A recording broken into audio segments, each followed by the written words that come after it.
day and welcome back. This is actually my second batch of balm that I'm going to make for today, because with the first one, with the recording, the voice recording phone went flat, and then the recording phone battery went flat. So yeah, I actually finished with the first batch while everything was charging. So let's see if this session is going to go better regarding the recording part of it. Okay, so I actually put out a question or a message on YouTube and said you guys are welcome to ask me questions about Crocodile Oil Balm or balm making overall. So Zareena and Ivete and Magda and Lizelle, they all Lizelle, they all asked questions regarding either balm making or with crocodile oil. So I'm going to answer them as I go along. So let's first things first, I'm going to show you quickly all the ingredients. Okay, if something looks dirty, it's not dirty. What happened is, as I said, everything went flat. So the first batch is done. This is the same stuff that I'm going to do in the same pot. So the pot is not dirty. I started out clean. This is just the second batch. Okay, so let's see here. Am I in the frame here? Yes. Okay, what I've got here is I've got a tiny little I think it's a rice cooker, but this is actually working very nice for me. So my ingredients that I got for my balm is I've got my infused oils. So for that I've got comfrey, and I've got yarrow, and I've got some plantain. So I already pre-measured everything into my little bowl here. Then I do have my crocodile oil or my crocodile fat. If it is room temperature, what happened there, then it is solid, or it can actually go to a liquid as well. This is still quite cold from the fridge, so this is still in a more solid form. Depending if it's a cooler day, then it will stay solid. It's a little bit like coconut oil. I think the melting temperature is maybe even a little bit lower than coconut oil. But this is what it looks like. It's got a little bit of off color. When it's melted completely, it's got a light golden color to it. Then I've got my beeswax. So what I'm going to do is I'm going to add my beeswax to my melting pot first. Now, the reason for that is beeswax got the highest melting point of them all. So you need to heat it up a little bit warmer than normal. Electricity, lovely stuff. Okay, so the melting point for beeswax is quite a bit higher than any of my other ingredients. So I try to keep my infused oils. I use castor oil to infuse my herbs in it.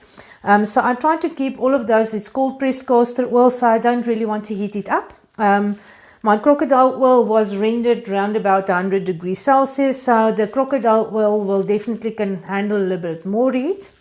And then I've got a tiny little bit of tallow here as well. So the tallow is also rendered at a higher temperature. I just want to move this around when it starts around. Okay. Okay, there it's switched off. The very first bit is a little bit too warm. And that is why I don't want to put my other stuff in there that might be a little bit more heat sensitive. Okay, just get the right temperature around here. Okay, and then I do have some cetyl alcohol and ceteriol alcohol. Now these two are not alcohol like, you know, vodka and stuff like that. It's not a volatile alcohol. This is a fatty acid or a fatty alcohol, not a fatty acid. This is acting as an emollient. It also helps to firm up my balms a bit. If you add too much beeswax, then it starts to feel a little bit sticky, and it can go really hard. The cetyl alcohol have a nice skin feel, except for also being emollient. It feels very nice on the skin as well. And then I can reduce the beeswax a little bit, just to get it not as sticky as it will be without it. So that is all of my heated oil phase ingredients here. In the beginning, just to get this guy started, is something. Okay, there we go. Switched on again. Okay, then my cool down face ingredients that I've got here. I do have vitamin E oil that I'm going to add a bit to it. And my essential oils that I've got here is some tea tree oil. And I've got some lavender here. So lavender essential oil. I've got rose geranium and some rosemary. And oh, that's my vitamin E oil hiding there. And that's the whole bunch of it. Okay, so there we go. I'm just gonna, I think I'm gonna switch it on a little bit higher. This is not a perfect wax spot, but it was affordable, so this is something that I started with. And I'm so excited about chatting with you guys. Let me just quickly get my mop cap here, because this is something, all of these long hairs. If I develop a recipe, then I don't really go with all of these kind of things here, but as I'm making my products that I want to sell, then I usually take more steps. Everything gets disinfected and take everything, rub everything down with alcohol. Okay, this should keep all of the stray hairs in line here. And here, where's my bucket of gloves? Okay, now I'm ready to actually start making. With balms and so on, germs, yeasts, molds, all those kind of things, they actually do need moisture, they need water, and they need oxygen. So this is an anhydrous product, there's no water in it. So chances for stuff growing in a balm are really, really slim, but I like to just do everything in a very hygienic way. Where is my little spray bottle of alcohol? So I just, and gloves also makes it easier to disinfect every now and then without drying out my skin. Okay, so now I am ready to do this thing. Okay, let's just see. Gonna quickly do that. A little bit more heat here. Okay, the beeswax are melting down quite nicely. I am going to add my cetyl alcohol and cetyl alcohol here as well. They can start to melt down as well and get things going there. Okay, and this is my method of working around here. I've got my little tray with all of my stuff that I need to use. This one was also disinfected. When I make creams, then things are 10 times worse. Then everything gets sprayed down and everything needs to be very, very clean. Okay, those guys are going nicely there. I think I'm going to add my tallow there as well. The reason why I add a little bit of tallow to my crocodile oil is because tallow is very rich in stearic acid. Now, what is lovely about crocodile oil is that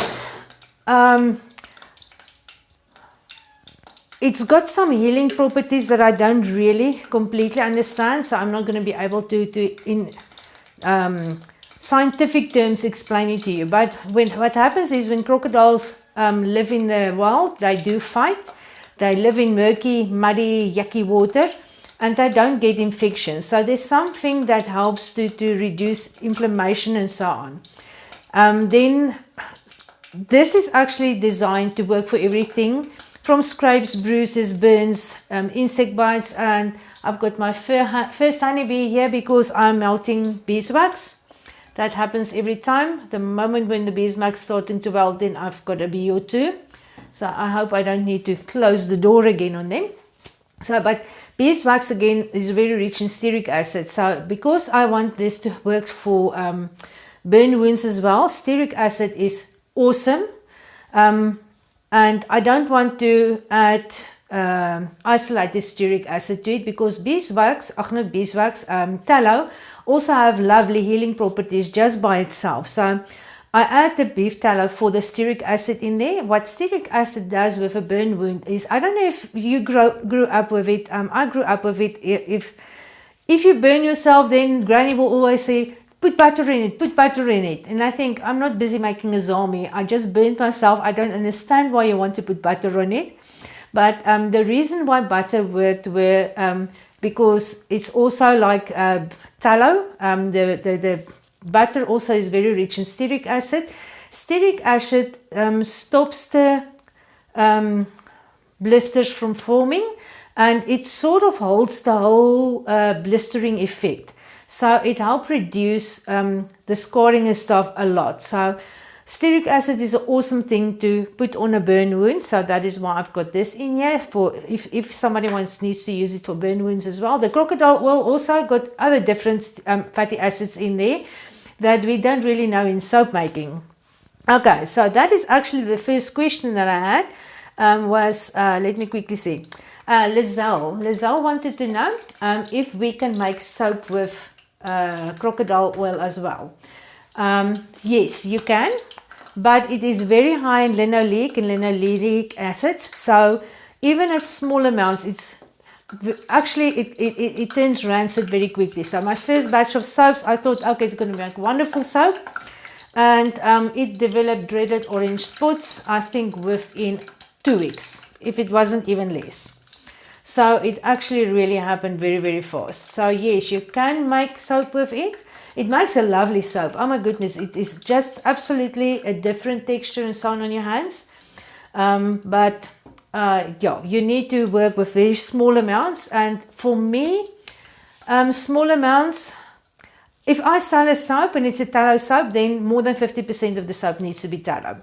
If I sell a crocodile oil soap, then at least 50% or more needs to be crocodile oil. Otherwise, it's not a crocodile oil soap. So, and I can't use it in such a large quantity. So, I can maybe say I've got soap that contains crocodile oil, but I can't really call it a crocodile oil soap. So, yeah, that's one of the things. You can make soap with it. Been there, done that. Lovely soap. But yeah, I don't make it to sell them. It's also, crocodile oil is a little bit expensive to use in soap for me, although you can use it. I don't know. It depends on what your market would be. Okay, so the beeswax are still not everything melted in there. So I'm just going to wait for a moment. Okay, I can actually add the... Oh, now I'm cooling everything down way too much because this is still cold. Okay. I don't really want to heat it up too quickly because then I overheat it. Because the rice cooker is not very sensitive on its little buttons. But there we go. I don't know if this is even in shot there. Yes, it is. Okay. Okay, so this can go on there nice and on its own time. Yeah, it's gelling up now again because I've added way too quickly. But it's okay. Okay, let me first quickly tell you my whole story around about crocodile oil. Since Lizelle asked if we can actually make soap with it, this is where my journey started. You guys know I teach soap making and I do have soap making workshops and so on. And one of my students one day contacted me and said, Ansa, I've got some crocodile fat. Can we make soap with it? Figure out how to make soap with it. And I said, no problem, because she couldn't find the saponification values and so on. I said, no, it can't be that difficult. I'm the queen of Google. I will find it for you. So I started Googling and I went down a rabbit hole. I found some research where they do use crocodile oil on burn wounds. I will leave the link in the description box if somebody wants to go and do a little bit of research about crocodile oil. And I realized that this stuff is excellent on burn wounds specifically, it is amazing. And then I did more research and I went like Alice in Wonderland, very deep down in the rabbit hole. And still couldn't find saponification value to make soap. So the longer I searched, the more stuff I found about it. And what eventually happened is I rendered the fat into an oil. Actually, let's just get the terms right. I talk about crocodile oil because everybody calls it crocodile oil. But it's actually a lard. The difference between tallow and lard is tallow comes from ruminant animals. They've got a stomach that's divided in 4 parts and they chew the cud, they eat the grass, chew the cud, and in Afrikaans, hulle herkou.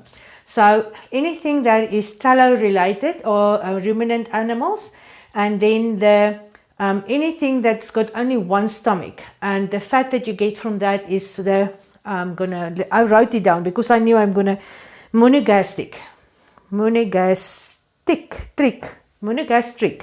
animals. So they only have one compartment in their tummy. So that any fat from something like that, that would be pigs and bear and crocodile, all those kinds of animals are actually lard. So this is actually crocodile lard that I'm working with, but because it is commercially known as crocodile oil, we call it oil.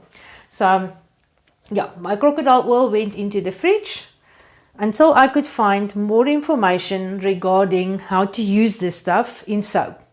And what happened was my husband is a type 2 diabetic, and the one day he was busy outside on a farm. Typically men, they do not ask for help, so he tried to move a piece of I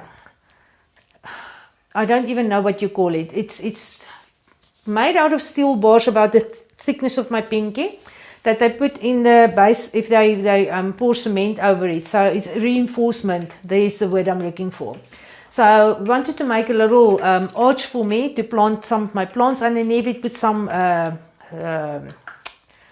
shade netting over it. And because this was bended, he pulled it and then it unhooked from the grass. And because it was already bended, it just slipped in and it hit him on both of his shins.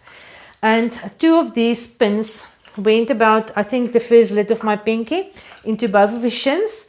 And you guys, anybody that knows people that is diabetic or pre-diabetic or anything like that, if you step on a piece of stone or a little clippy, they get infection very quickly, very easily. They do not heal easily, and they get infection. They cut off a foot, they cut off a leg, they cut off the above the knee, and they die. So all little wounds are serious wounds with a diabetic. So I was spinning in little circles and I didn't know what to do. And for some reason, and I think it's the Lord that actually led me to it, I went and I took some of this crocodile oil out of the fridge. I rinsed out these two wounds with a syringe with colloidal silver. And I started to push this oil into those two wounds because it was on a Sunday evening. We are nearly 60 kilometers out of town. It's on a Sunday evening late. We're not going to get a doctor nowhere. And a public hospital around here is useless. You will catch something there.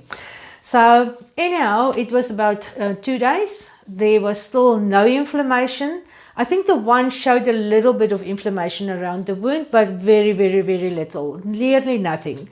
And there was no infection in it. And it was about a week after.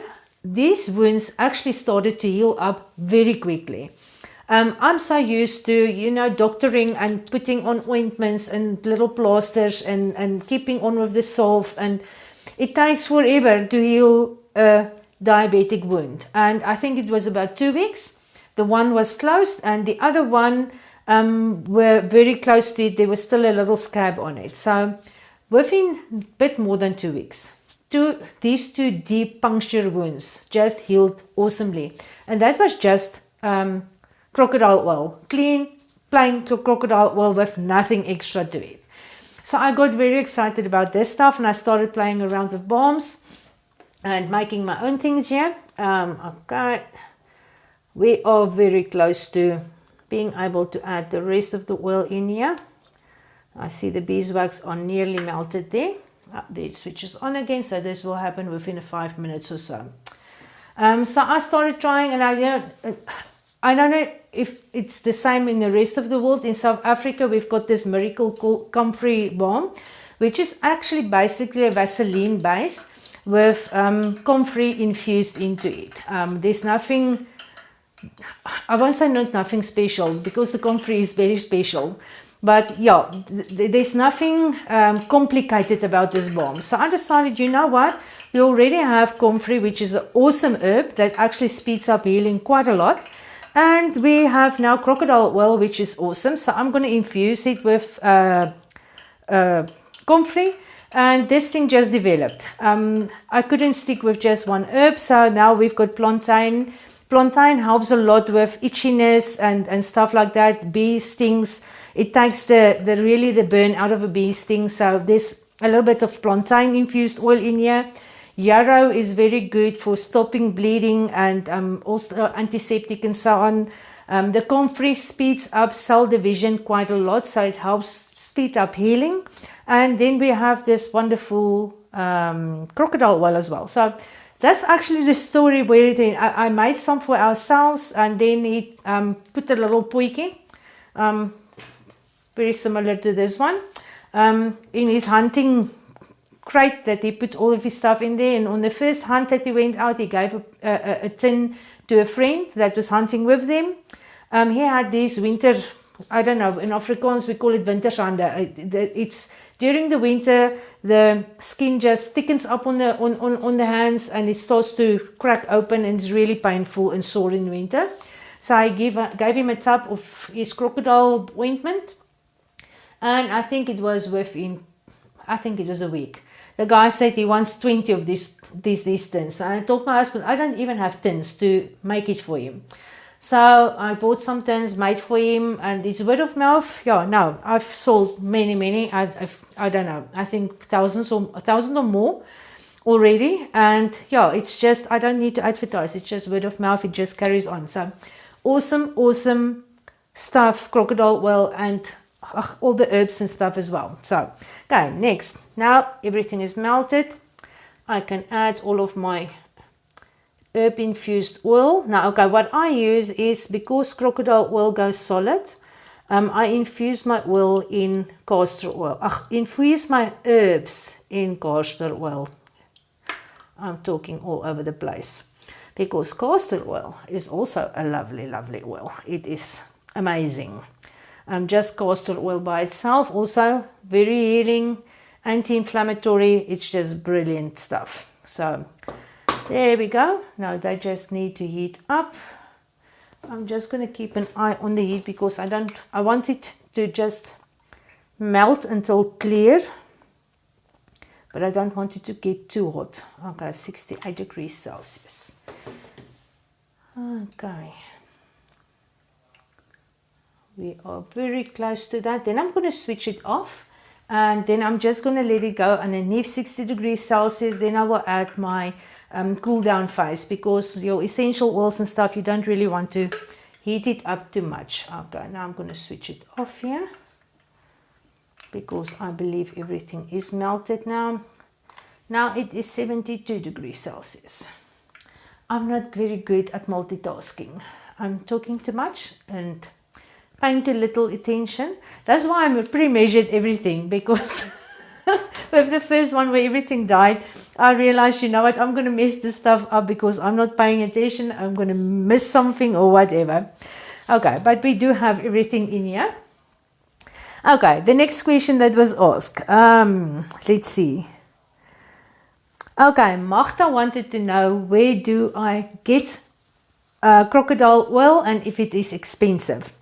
Now, the first thing was, when I received this, I contacted the lady that gifted me the crocodile oil, and asked her, you know, where do you buy it? Is there a possibility that I can buy it? Because she had a contact on a crocodile farm, and she never came back to me. So I don't know if it is a secret, or maybe she just lost my number, or whatever happened. But the thing is, crocodile, the Nile crocodile in South Africa is endemic here, so it is it's not a exotic. So you need a special permit to firstly keep it, and to raise them, and to slaughter them. Now, interesting thing is, in nature, crocodiles we went to the crocodile farm the past weekend. So it's always interesting to go on the tour and hear all of this stuff, and I can't remember all of the numbers and so on. But crocodiles in nature can eat once every 3 months, and they are fine. So in nature, they don't really have a lot of fat. Because these guys are raised in captivity, they are raised actually for the skin. That is the main thing why they do raise them. They are a little bit more protected because they don't want the skins and stuff to tear or get marks and so on them. So they are a little bit pampered. And they do get fed, I think, every 3 days or so, because it's not the same as in nature. In nature, whatever, they won't get this much food. So they do develop more fat.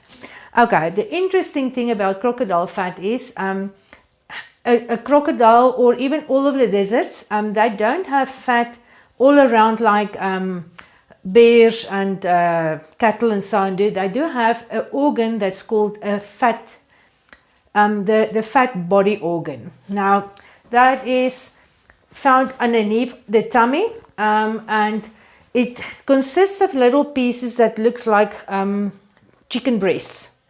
That's the closest description that I can give you. It looks like chicken breasts. So, and if you put that little chicken breast piece of fat in a pan, you can roll it like a chicken breast. You're not going to get any oil out of that at all. Been there, tried that. So, we do get, to answer the first question, where do I get crocodile oil? I buy the crocodile fat from a crocodile farm that farm them for the skins. They do sell the meat. Usually the fat, I don't know how they dispose of it or whatever, but I don't think they sell it for anything else. There are about, I think, 17 or 20 crocodile farms that I know of in South Africa that actually does it commercially. So I don't think there's that many crocodile fat and oil available. It's not like tallow. Tallow, there's many cattle farmers. Crocodile farmers, not that, they sound a little bit foreign in between. So yeah, so that is where I get it. I get it from a crocodile farm that's got the permits and stuff to farm with them.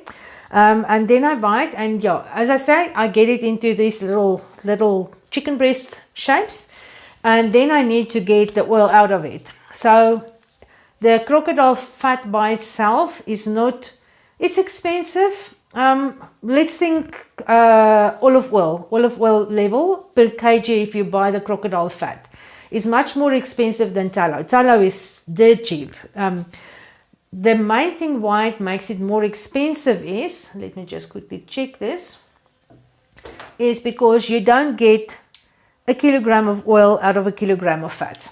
Not even close. About a third of that fat. I've got a whole process. The best way to actually render the fat, the lard out of the crocodile fat, is actually to do it under a vacuum chamber. So they heat it up in a vacuum, and the vacuum actually sort of sucks out the oil out of the sinew and stuff, whatever keeps it together, or the cell walls. I don't really know the correct terminology for this. But anyhow, it actually sucks the air out of it. I don't have a vacuum chamber, so I really have a very low gain. I mince it and I heat it, and I've got my whole process how I do it. So I get maximum about 2/3 of it that I can actually, I think it's a little bit less, that I can actually render out of it. So that makes it expensive, because a large part of that kilogram of fat actually it's wasted. There's a lot of moisture in there as well. That's interesting. So there's I think about 20% moisture that actually just cooks out. So yeah, that's the, let me just quickly just make sure. Is it expensive? It's more expensive than olive oil at the end of the day. So it's not something, I'm trying to think of what I would actually, even castor oil is even cheaper than that. So I don't really want to give you a price, because in 3 years time, then the price has changed and the video is still up, and yeah, maybe I can't get hold of it. Maybe you can get it cheaper. Maybe you're going to pay more expensive for it. But if you want to get some crocodile oil, you need to contact your crocodile farms. Try your local ones first. Ask them if they are willing to sell it to you, because here where I live, we have 3 farms. I only had one that was willing to sell to me. The other 2 did not even, they don't want to sell to me at all. Crocodile oil products. There's one company out there called Ripsilin that also make. I don't know where they buy. They used to buy from the place that I do buy now, but they apparently stopped. They've got a different supplier, but they are really expensive. I want to say crocodile oil is expensive to make, but it's not that expensive. So yeah, anything. Okay. The next question. Okay, the next two questions from Ivete and Zareena is not really crocodile oil related, but I need to quickly concentrate here because something that I did not pre-measure for some reason was my cool down ingredients, and that I need to do still. Okay, let's see. Okay, we've got still time, 67 degrees Celsius, so I have time to weigh this out here.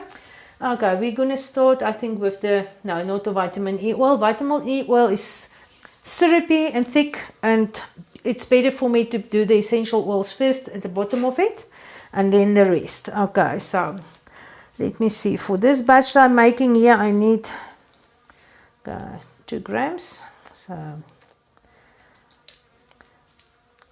I've got rosemary essential oil here. Rosemary essential oil is good for circulation. It's awesome for circulation, but it is also one of the stronger antioxidants. So not just for the skin, antioxidant in your formulation for anything with oil keeps it to not go rancid as quickly. So it does basically the same as a vitamin E. Vitamin E oil also is an antioxidant, not just for your skin, mostly. Formulators add it. I've got 2 bees now. Yeah, I've got 2 honeybees. Okay, let's hope they're going to stay to it. But it also helps your product to stay fresh for longer. So if you don't want to use vitamin E oil, I have a friend that's actually allergic to vitamin E. That's very interesting to me. Okay, then the next one.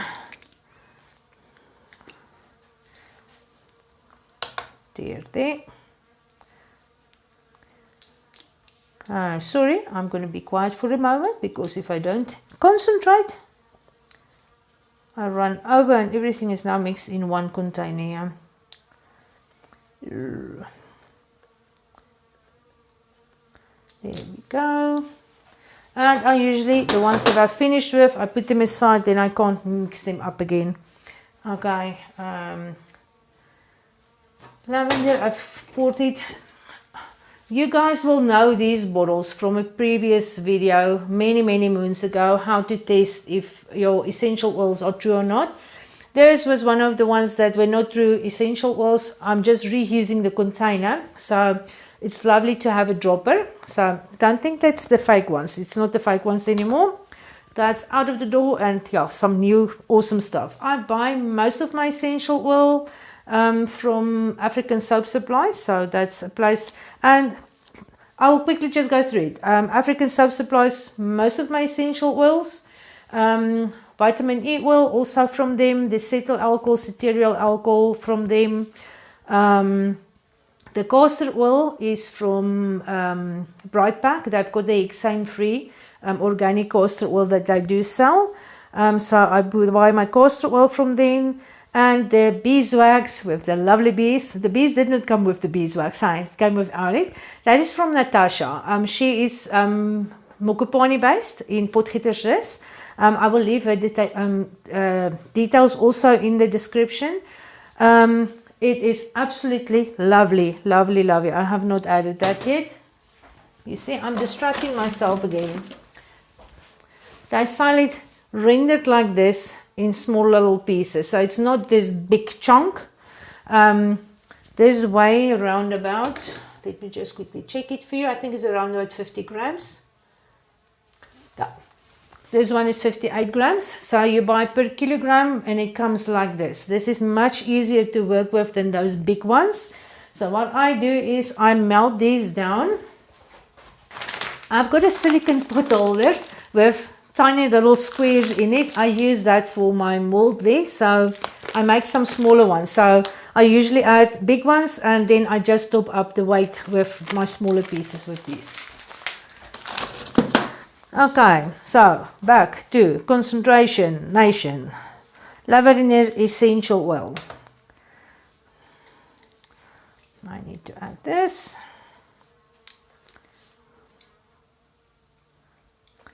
Okay.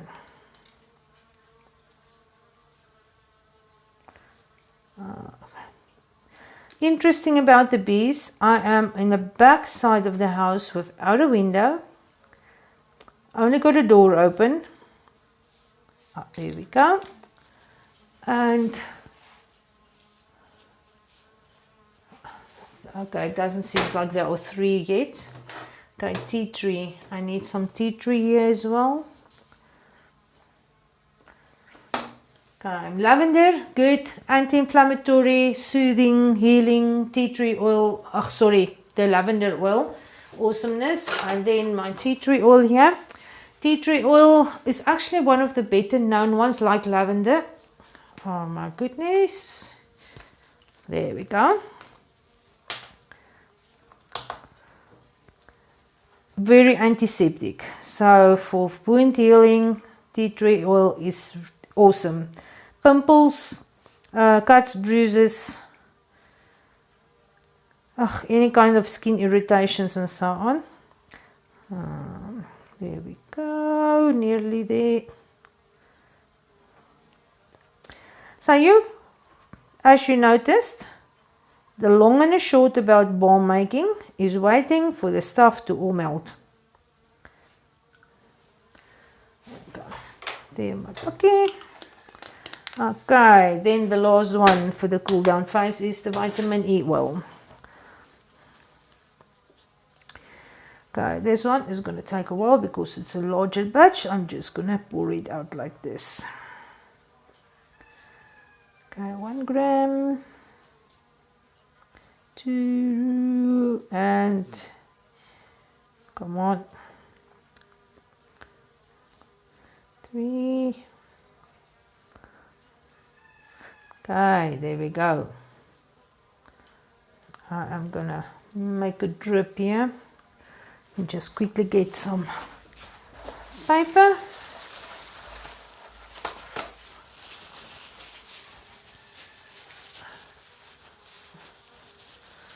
Okay, we really do have 2 bees now. Please do not go to my pots. Go up to the light, out. Okay. And I can switch this one off. Okay. Let's see. 65. I wanted to cool down a little bit more. The moment when you add the essential oils to the mixture, it sort of confuses the bees and they don't bother anymore around about the beeswax. I think it overpowers the honey fragrance that is hanging in the air. But anyhow, okay, next question while we wait for the last little bit to cool down here. It was Zareena that asked if it is possible to make a camphor ointment or a camphor salve. I think she asked a camphor ointment. The difference between an ointment and a salve are actually, and an ointment, a salve, and a balm. Ointment and a salve is, in my mind, very close to the same thing. It's a much softer consistency. It contains less beeswax.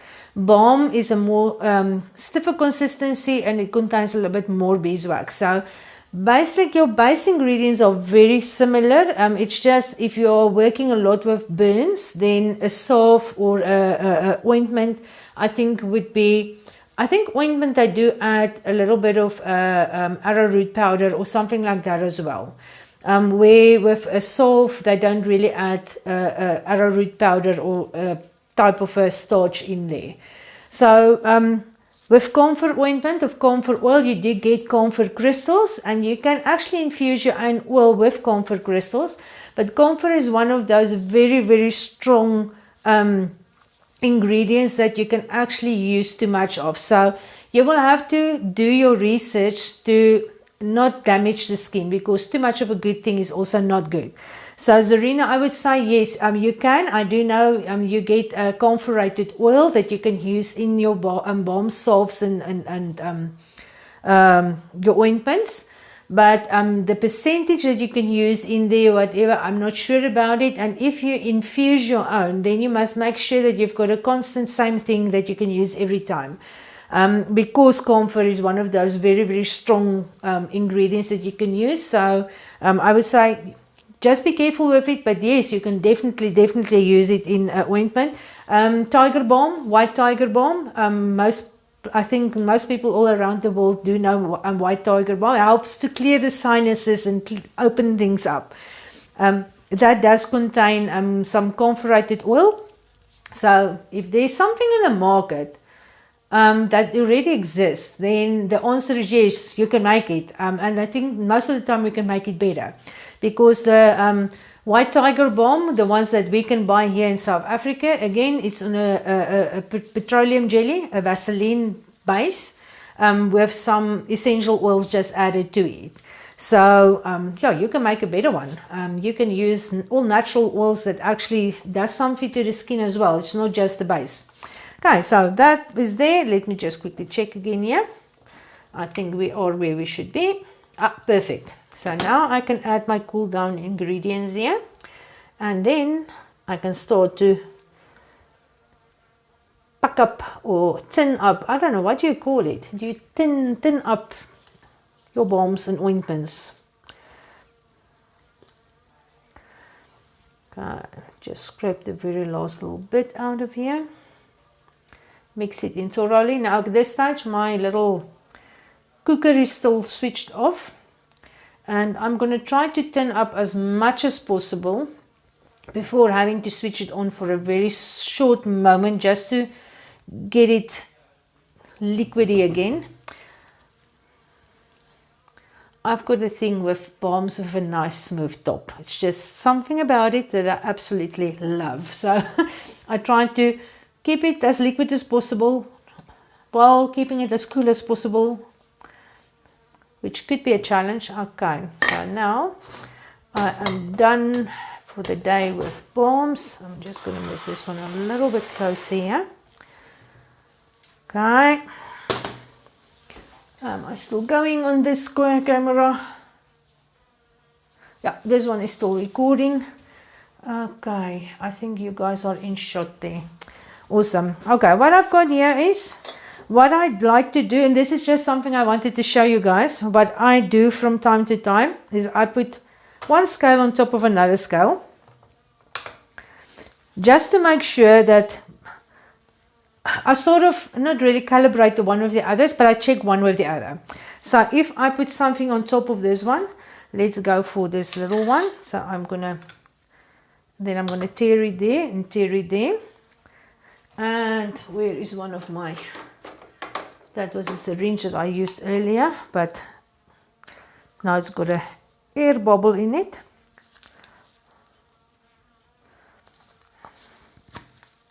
Okay, new syringe. Okay, this one will work. Ugh, squeaky. I like to use a syringe, it's much easier than to pour it with a little.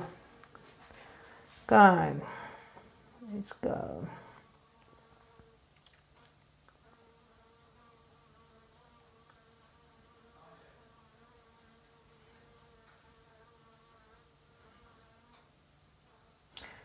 You see it's still cool in the, and that's not going to make a smooth top.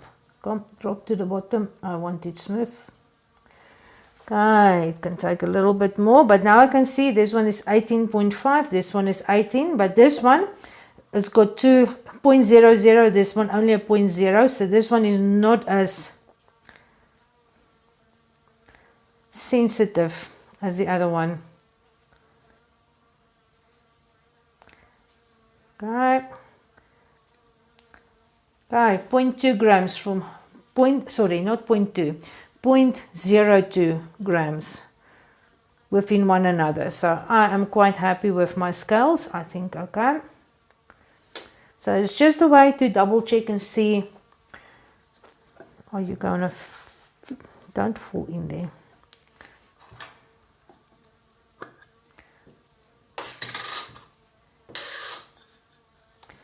Okay, let's do one more like this.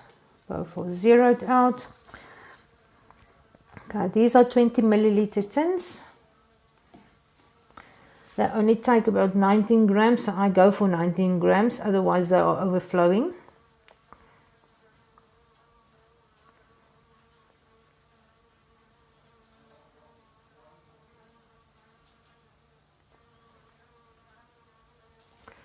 Okay, there we go.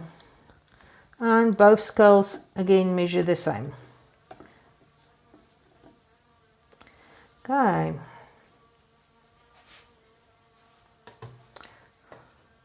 Move this over to the side. So I'm just going to switch off the bottom one. Okay, last question. Okay, Ivete, you ask, when adding zinc to a balm, will it separate and sink to the bottom in summer when the temperature are high?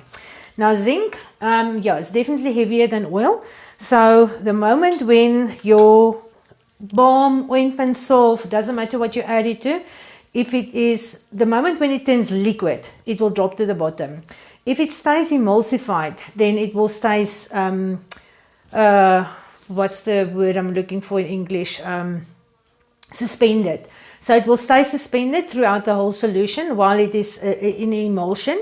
But the moment when it goes completely liquid, then it will sink to the bottom. So if you add your zinc to any kind of balm or ointment or something like that, what I usually do is I keep on stirring it until I see that it reaches a trace. The moment when it reaches a kind of a trace, then I know, you know what, the things are suspended and it will stay suspended. Then I will stop stirring, let it set up completely, and then it's mixed out very nice and evenly in there. But yeah, so if you are making something and the zinc are dropping to the bottom, that actually means you need a little bit more beeswax in it, or a little bit cetyl alcohol, ceteriol alcohol. You can use, I presume you're a soap maker, then you can use stearic acid as well to thicken it up a bit and raise the melting point of your ointment there. So yes, you can add it there, and if it melts, yes, it will drop to the bottom, but if you've got the right consistency there, then you should be okay. Okay.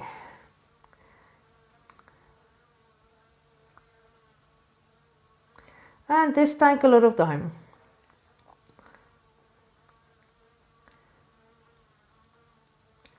The first few, I go slow, and then I start to pick up speed the moment when I get the feel again. This is now a different syringe than the one that I used earlier. So it feels different in my hand. Just open up a few more of these. Then it will definitely go faster. Okay, so that is basically the whole ins and out of making crocodile oil balm. That's a lot of information around crocodile oil and so on, maybe a little bit more than you actually wanted to know about. But there you go, now you know. I'm trying to think what else you might be able to ask me. Okay, I've already answered all the questions that were sent to my site. Okay, there. And between syringes, I just mix a little bit with the syringe just to make sure that everything is still mixing nicely. Now we can go a little bit faster. Tiny bit over 9. Oh, no. Okay. That is one big mess.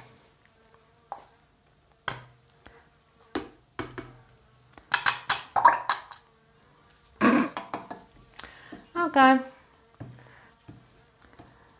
It's the first time that I actually dropped the whole syringe into the bowl. I don't know. Let me just get a piece of paper here.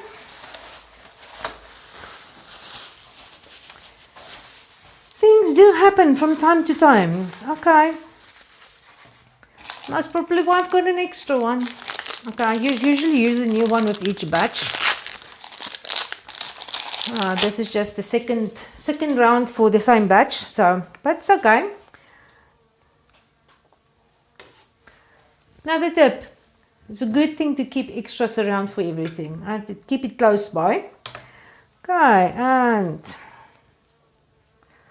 I think I am cooling down a little bit too fast, too much.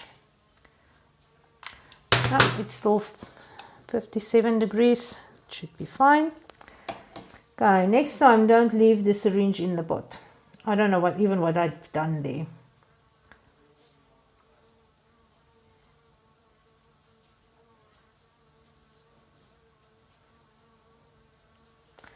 Okay.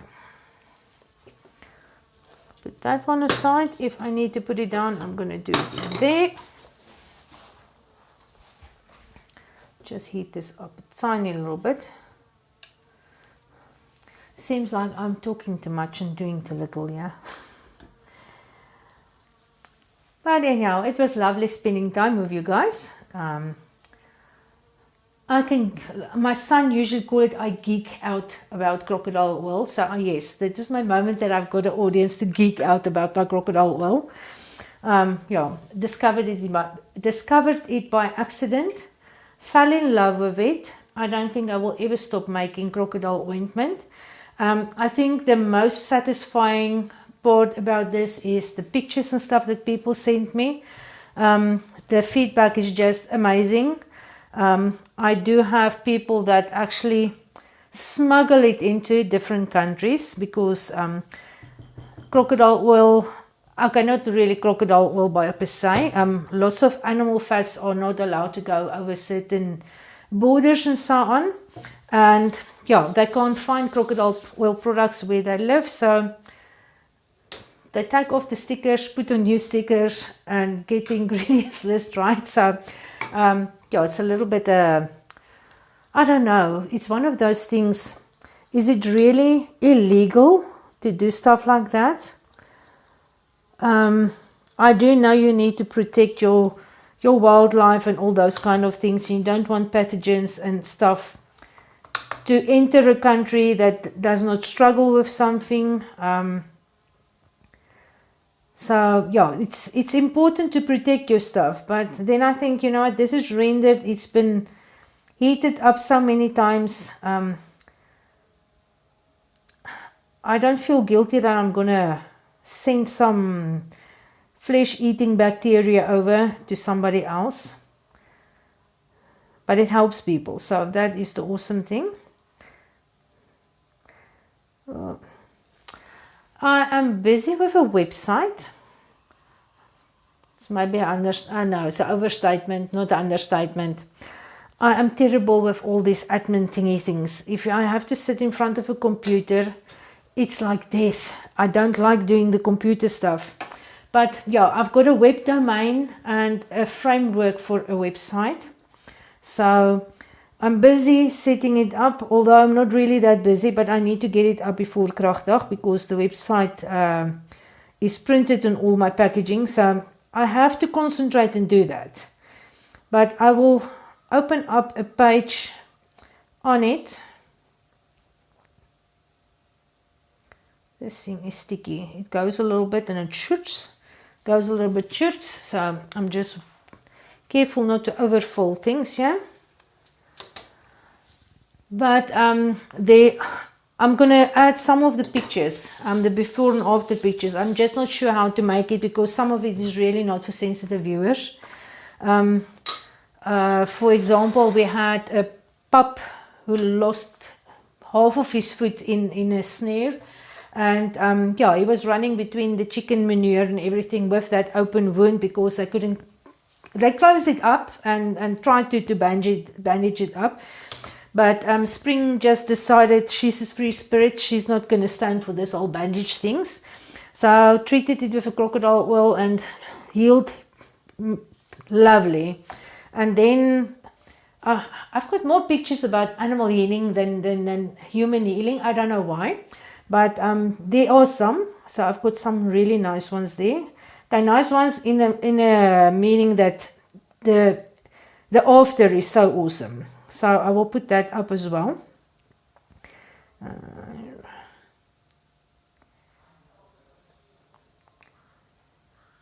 19.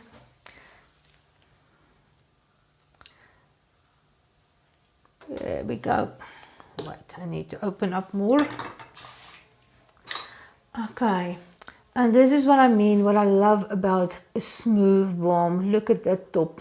It's lovely. I just love it.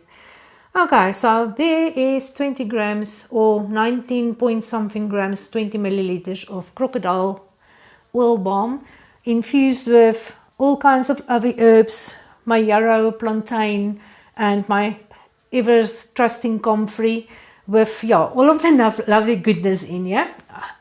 I'm proud of my product. This one is one of the ones that I'm really proud of being able to say that is mine. So I love it. I love making it. So yes, I've got a wrinkle in my carpet here, sorry. And I've got, I switch over from the I will not wear Crocs, even if I'm dead.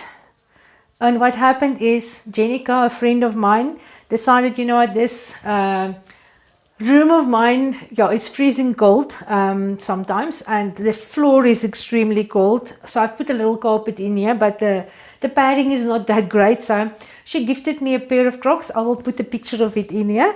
I'll ask Rainer to put a picture in here. He will call me out on that one. Say I never put anything anywhere because he needs to fix everything for me. So I must say, I've got my lovely white laboratory Crocs that I'm wearing in my room. It cushions my feet very well. It keeps the cold out. For some reason, it's nice and warm. It's still ugly as you can get ugly. It will never be pretty, but it is as comfortable as you can get. So I've got lovely Crocs. Thank you, Jenica. So this is not a sponsored video. It was just a gift from a friend of mine. I love her. Okay, next up. I don't know if you guys want to stay with the rest. I'm just going to keep on filling it. So thank you if you're still here with me. Thank you for spending time with me. It was great sharing all of this stuff with you guys. I'm just going to keep on filling for still a while. You are welcome to stay with me. I don't know if there's going to be any brain farts spilling out of my mouth still, or just filling, because I need to concentrate. I see we are going very slowly, and my balm is sitting up because I'm a little bit scattered between two places. So love you guys. Thank you for visiting with me, and you must keep safe and stay safe and be well and all of the lovely things until I see you guys in the next video again. Okay, so I'm just going to keep on filling here.